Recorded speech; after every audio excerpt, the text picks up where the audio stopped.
சற்று முன் கிடைக்கப்பெற்ற மிக மிக முக்கியமான செய்தி ஒன்று வெளியாகி உள்ளது. எடப்பாடி பழனிசாமியின் கதை முடிகிறது. எடப்பாடி பழனிசாமி தான் முதல்வர் வேட்பாளர் என்று கடந்த 10 நாட்களாக கூறி வருகிறார்.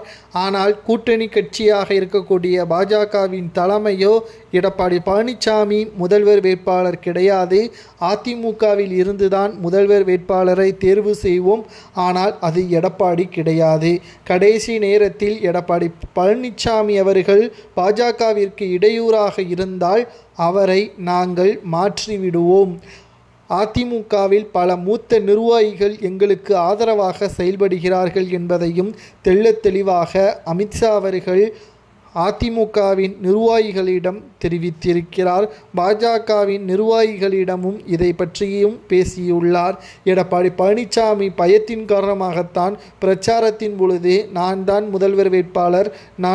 முதல்வர் வேட்பாளர் என்று கூறிக்கொண்டிருக்கிறார்.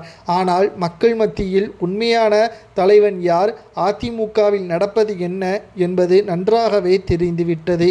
எடப்பாடி பழனிசாமி அவர்கள் பாஜகவுடன் கூட்டணி வைத்ததும் பன்னீர்செல்வத்தை கட்சியிலிருந்து நீக்கியதும் மிகப்பெரிய ஒரு தவறு என்பதை மக்கள் நன்றாகவே புரிந்துவிட்டார்கள்.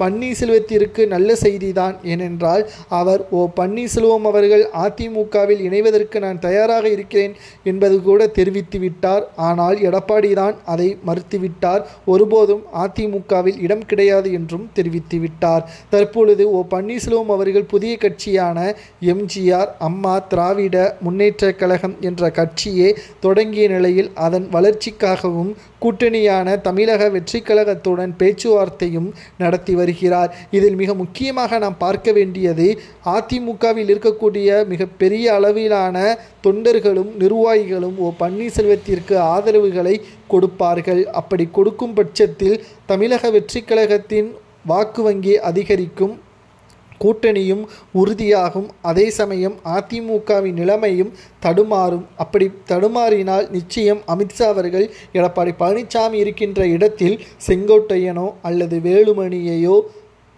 மாற்றுவதற்கு வாய்ப்புகள் அதிகமாகவே இருக்கிறது. இதனால்தான் எடப்பாடி பழனிசாமியின் கதை முடிவதாக சமூக வலைதளங்களில் வைரலாகவும் பரவி வருகிறது. இதை பற்றி உங்களது கருத்துக்களை கூறுங்கள்.